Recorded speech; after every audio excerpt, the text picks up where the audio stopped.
Salut à tous, c'est Otakult. On se retrouve comme chaque dimanche soir pour le classement ainsi que toute l'actualité du Shonen Jump. Des actualités assez étonnantes cette semaine, notamment le retour d'une série culte. Comme d'hab, si ce n'est pas déjà fait, je vous conseille d'aller visionner ma vidéo spéciale Jump pour les nuls, histoire de me comprendre son fonctionnement, de quoi on parle, tout ça.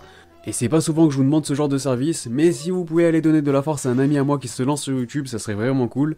Il a déjà du très bon matos, il est super à l'aise en face cam, il est marrant, en plus il prépare du lourd. Donc déjà là il fait des petits tutos, il fait des vlogs, il y a des micro-trottoirs qui arrivent, je vous tease un peu, ça va être marrant. Bon, vous savez très bien qu'au début de YouTube c'est très difficile de gagner en visibilité, donc je compte sur vous pour lui donner un petit coup de main et de vous abonner si ça vous plaît. Je vous mets bien sûr sa chaîne en description, et bref, sur ce, place à l'intro.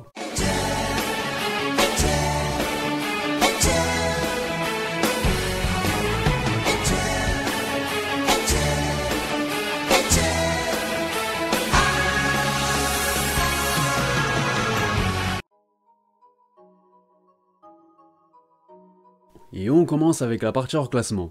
Cette fois-ci, c'est l'incontournable Demon Slayer qui a droit au lead color de la semaine avec bien entendu les premières pages couleurs du magazine. Autant dire que ça envoie du très long en ce moment. Les autres pages couleurs reviennent à Chainsaw Man pour la 12e fois de l'année, ainsi qu'au one-shot The Red Plague. Le spin-off Dr. Stone Reboot Byakuya signe sa 3e apparition cette semaine et je vous rappelle qu'il se conclura en 9 chapitres. Et enfin, je vous rappelle aussi que One Piece est en break, son 10e de l'année, tandis qu'on reste encore et toujours sans nouvelles de Hunter x Hunter. On passe maintenant au classement qui est composé de 16 mangas, soit idem que la semaine passée. Bon, vous commencez à être habitués, quand c'est pas l'un, bah c'est l'autre, et cette semaine, c'est bien nos petits rugbymen de Beast Children qui arrivent de la place de Cancre. Tout juste devancés par leur grand rival Tokyo Shinobi Squad qui ne parvient toujours pas à convaincre lui aussi. Samurai 8 retombe dans ses travers en signant son 3e trio de fin qu'il vient compléter cette fois-ci. Son cas m'étonne de plus en plus, même si on le sait, il bénéficiera toujours d'un traitement de faveur par rapport aux autres nouveautés, du moins pour le moment puisque l'on parle de Masashi Kishimoto. Un cran au-dessus, on retrouve Double Taisei qui grimpe d'une petite place afin de s'emparer de la 13e, tandis que Mitama Ghost Spirit Buster connaît déjà son plus mauvais classement avec ce top 12. Alors il ne faudrait pas que le bas de tableau devienne une habitude pour lui, puisqu'avec les fins imminentes de certaines séries, il pourrait vite devenir le candidat idéal pour gagner un séjour tout frais payé à Hippeldown. Yui Kamio Let's Lose repart de l'avant en remontant 2 positions et se hisse ainsi à la 11e. Top 10 pour Mission of Yozakura Family qui certes signe à son tour sa plus mauvaise performance, mais on peut tout de même relativiser en constatant qu'il s'agit plus d'une performance stable, autrement dit pour le moment il se contente du ventre mou. Juste au-dessus, Yuna de la portion Yuragi avance d'un pion et se permet de devancer l'intégralité des nouvelles séries de 2019 avec cette 9ème place. Mauvaise nouvelle pour Jujutsu Kaisen qui nous offre la pire prestation de la semaine puisqu'il chute de 5 positions, il figure donc à la 8ème place et freine ainsi sa bonne dynamique que l'on avait pu observer ces derniers jours.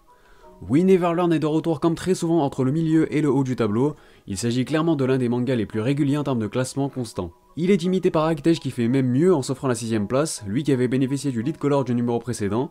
On arrive au top 5 où les héros de My Hero Academia effectuent également leur comeback, après avoir quant à eux eu droit à une petite semaine de break.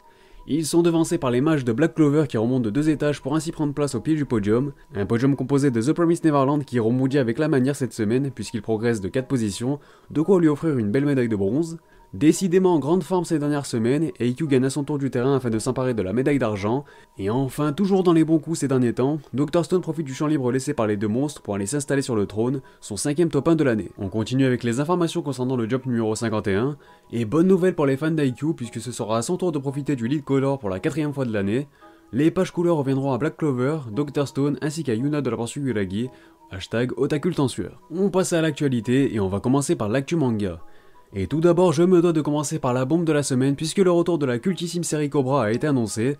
Le Twitter officiel du magazine Comic Flapper, édité par Kadokawa, a annoncé jeudi que Boichi Terasawa allait lancer une suite à son célèbre manga Cobra sous le titre de Cobra Over the Rainbow, qui sera publié sur les sites Comic Walker et Nico Nico Manga à partir du 19 novembre sous le label Comic U. Franchement, j'ai vraiment hâte. Bonne nouvelle pour la franchise de We Never Learn qui va voir son univers s'étoffer un peu plus avec un second roman, ce dernier est prévu pour le 4 décembre prochain et sera écrit par Amu Bane. Je vous partage également la statistique de la semaine puisque le manga One Piece a atteint un tirage total de 460 millions d'exemplaires à travers le monde, dont 390 millions au Japon. Voici d'ailleurs le premier visuel de son 95e opus prévu pour le 4 décembre prochain, et ouais on peut le dire, la couverture s'annonce complètement dingue. En France, plusieurs vagues de réimpression ont été annoncées en ce qui concerne les titres issus du Shonen Jump, notamment du côté de chez Kaze qui va réimprimer certains tomes d'Eikyu, Kuroko no Basket, Beelzebub ou encore Nisekoi. De leur côté, les éditions Panini ont prévu de réimprimer certains tomes de City Hunter, Cat's Eyes et bien sûr le phénomène du moment, Demon Slayer. Je vous mets les liens en description pour savoir quels tomes précisément sont concernés, au passage ça concerne plein d'autres séries. Côté animation, je n'ai pas grand chose à vous partager si ce n'est de vous informer que le film City Hunter Private Eyes est enfin disponible sur ADN en VO et OSTFR. J'ai pas encore pris le temps de le visionner mais j'ai vraiment hâte aussi. Je vous partage également un nouveau visuel du film de My Hero Academia True Heroes Rising, avec notamment les chara-designs de deux nouveaux personnages, Chimera et Mami. Côté gaming, les fans de Trafalgar Law vont être servis puisqu'il va bientôt rejoindre le roster de Jump Force mais également celui de One Piece World Seeker dès la fin de l'année. Et enfin côté goodies, ça faisait un petit moment que j'avais rien à vous partager, mais voici deux nouvelles figurines pour la collection Dig Save Grandman aux couleurs de Wano Kuni. Ce sont donc Usopp et Nami qui viennent rejoindre leur Nakama. Mais ce n'est pas tout, Jimei Studio a décidé de sortir son manche et ses balls sur la table, avec deux magnifiques dingueries dédiées au combat opposant les amiraux Aokiji et Akainu sur Punk Hazard. On n'a pas les prix fixés mais je préfère même pas y penser pour être tout à fait honnête avec vous. C'est juste sublime. Pour conclure cette vidéo, je vous propose comme toujours le top Oricon avec les ventes de la semaine du 28 octobre au 3 novembre 2019 au Japon. C'est un peu le bordel cette semaine puisque j'ai mis la main seulement sur le top 30. Je vais tout de même vous partager les ventes de certains tomes même si je n'ai pas leur position précise dans le top 50. On commence donc encore une fois avec le Fanbook de Demon Slayer qui se rapproche des 350 000 exemplaires vendus. Vient ensuite le 16e opus de The Promised Neverland qui a ajouté plus de 19 000 unités à son compteur qui a quant à lui atteint les 520K. Dernier tome en dehors du top 30, c'est le recueil d'histoires courtes de Koyoharu Gotoge qui a enfin dépassé la barre des 200 000 copies vendues cette semaine. Place au top 30 que l'on attaque directement par la 27e place qui revient au tome 6 de Demon Slayer, un tome qui devrait dépasser le cap des 800K dès la semaine prochaine comme beaucoup d'autres opus de la série.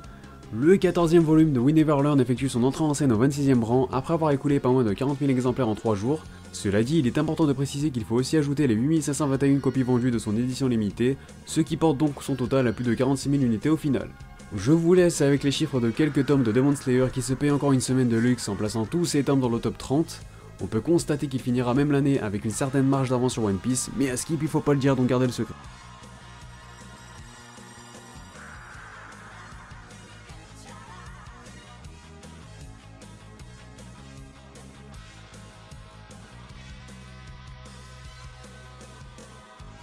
Et en parlant du loup justement, le 94e volume de One Piece chute de 15 étages pour se retrouver au 17e, il a tout de même pu ajouter plus de 41 000 unités à son compteur qui a quant à lui franchi les 1,8 million d'exemplaires vendus. Je vous laisse avec une nouvelle fournée de Kimetsu no Yaiba se positionnant de la 16e à la 13e place puisque tout a déjà été dit.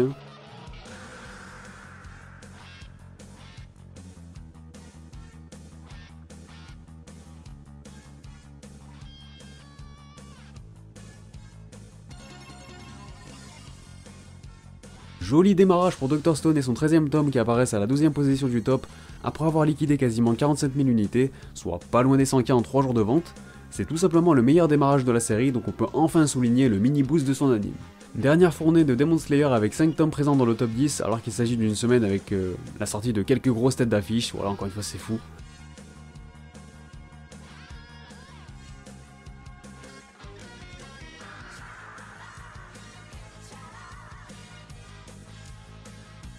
Son tome 17 c'est d'une place et se contente donc de la médaille de bronze, mais il a surtout désormais franchi l'extraordinaire cap des 800K en un mois bordel. À titre de comparaison c'est mieux que Nanatsu no Taizai ou encore Tokyo Ghoul au top de leur gloire. Et enfin pour conclure, c'est sans surprise le 40e tome d'IQ qui s'empare de la première place après avoir écoulé plus de 173 000 exemplaires en 3 jours de vente. Cependant son déclin est toujours visible donc encore une fois, j'espère que le retour de son anime en 2020 lui fera le plus grand bien. Sinon je vous rappelle que le top Oricon complet est disponible dans la description. Bah là ça sera le top 30 du coup. Sur ce la vidéo est terminée, n'hésitez pas à réagir sur celle-ci et sur le classement dans les commentaires. Pensez à liker et à partager, ça fait toujours plaisir, et pour ceux qui veulent soutenir la chaîne, vous pouvez le faire sur ma page Utip en description. Sinon pensez à vous abonner si ce n'est pas déjà fait pour ne pas manquer les prochains classements. Vous pouvez aussi me rejoindre sur Twitter, Instagram et sur le Discord de la chaîne. Bref, les liens sont en description, vous le savez. Quant à moi je vous dis à très bientôt pour de prochaines vidéos, portez-vous bien, et sur ce, on se reverra. 押し寄せてくる泣いてる場合じゃない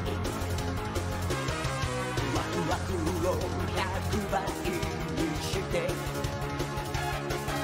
パーティーの主役になろう